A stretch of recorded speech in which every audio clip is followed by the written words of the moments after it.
way that they do. Sometimes people say, the only people in a protest are preaching to the choir. Well, sometimes the choir needs to hear a good sermon too. It can be empowering to realize that there are multiple people, thousands, tens of thousands of people who care about this issue as much as I do. And so never underestimate the power of political protest. Yeah, I feel like the American people have sort of given us a clinic on that in the past year and a half. Barb, about DOJ, I feel like it's not getting enough attention, that the Trump Justice Department has been just a cascade of failures recently. I mean, for everything that I think the country, and particularly former DOJ officials like yourself, have been horrified by about what they're trying to do at DOJ, we have just seen them, losing in court over and over again, abruptly dropping cases, getting constantly reamed out by judges. Juries are refusing to indict or convict in their cases. Their court filings are filled with errors and even typos. Justice Department lawyers are now starting to get disciplined or referred for discipline by judges. I just wonder how you see all of that. I mean, should we be glad they're not doing a better job given the type of stuff they are trying to do?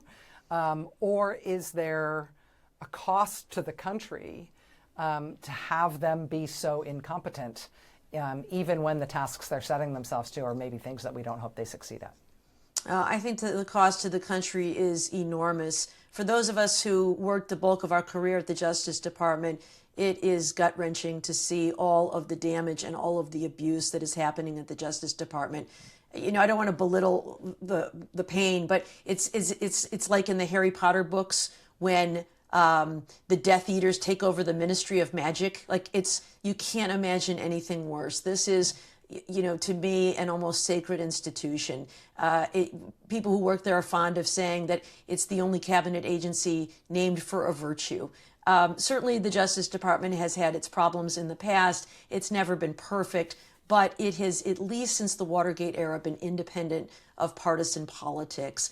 And this acting attorney general is proudly partisan. He embraces the president as the chief federal law enforcement officer. Now, the Constitution says he can wield that power, but since the 1970s, most of us have agreed that he should not, that we should instead uphold the rule of law and keep it separate from partisan politics. With regard to the idea of should we be glad they're not more competent, I mean, we've seen, botched indictments of Letitia James and James Comey, and now a second one that seems destined for the same. I suppose so, but it really is one of these ideas of how an authoritarian surrounds himself with sycophants, people who are selected more for their loyalty than for their competence. And sadly, there are people willing, they're so ambitious that even though they don't have the qualifications to serve in these positions, to take them on by pleasing the boss, by being subservient. I believe we see that in Kash Patel. I believe we see that in Todd Blanche, willing to do whatever it is the boss wants so that I can have this cool job.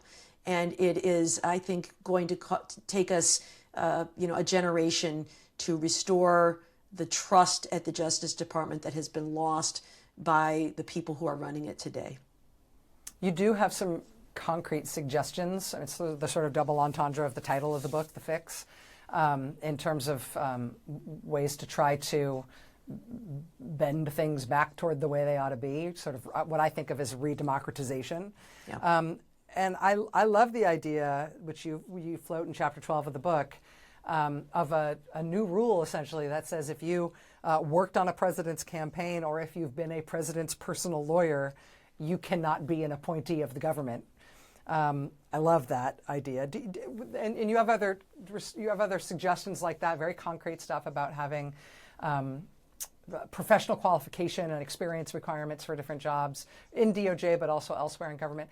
Would there be constitutional barriers to those kinds of reforms? So I think with this one, it's permissible.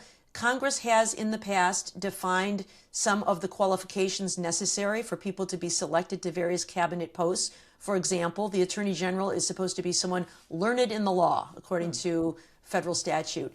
The person who serves as the Secretary of Defense must be someone who's been a civilian for at least the past 7 years.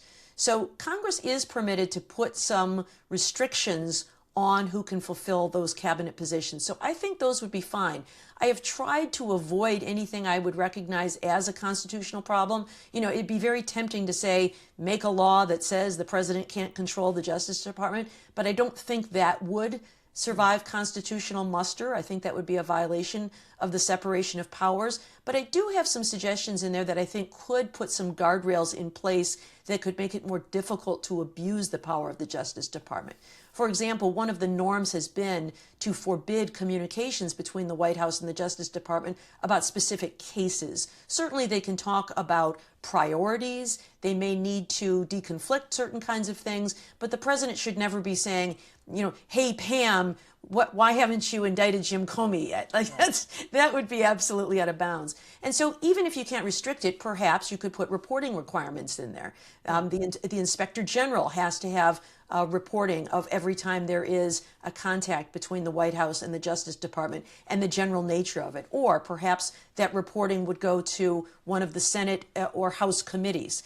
That could be a way of overseeing it. And then if there appears to be problems or too frequent, there could be oversight hearings. Some of the things that the public probably doesn't know much about that are internal norms at the Justice Department are the FBI's Domestic Investigations Operations Guide and the Federal Principles of Federal Prosecution. These are like the Bible of both the FBI and DOJ. They're filled with really laudable things like not basing cases on partisan politics, not starting an investigation solely on the basis of First Amendment protected activity. But these are just policies and norms that can be violated. And so my proposal wouldn't be to etch them into law, which I think could create a separation of powers problem, but at least to make them regulations in the Federal Register, because that would require to change them a notice and comment period that would garner public attention. And if the public was saying, hey, how come you've changed the rules to now permit partisan politics to influence case decisions? I think that could be politically unpopular, which could cause the people to consider their votes or members of Congress to consider oversight.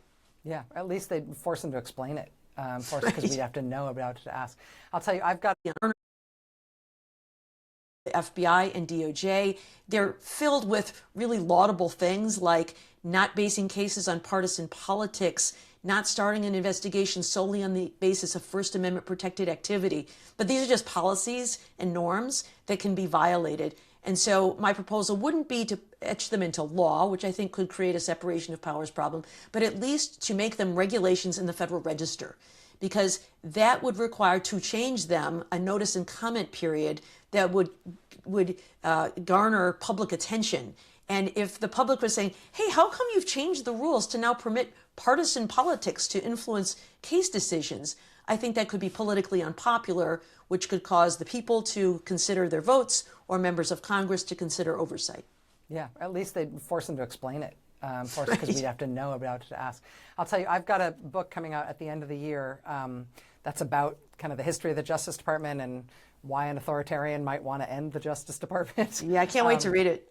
One of the things that I'm sort of batting around at the end of that book is the idea of changing some of the advice and consent strictures in terms of how who needs to get Senate confirmation and what kind of congressional confirmation you should have to go through in order to get an important and decisive job at the Justice Department. So I'll want to talk to you about that later on this year when we get there, because you've, more than anybody else, you got to a lot of the same kind of stuff that I was thinking about in terms of those kinds of reforms. And so I'm interested to get your take on that when that comes out. I'll get you a galley as soon as I got him. Can't wait. I'd like to end just by going back to where we began this discussion, Barb, which is the idea of, as you say, mob style government. And I feel like, you've been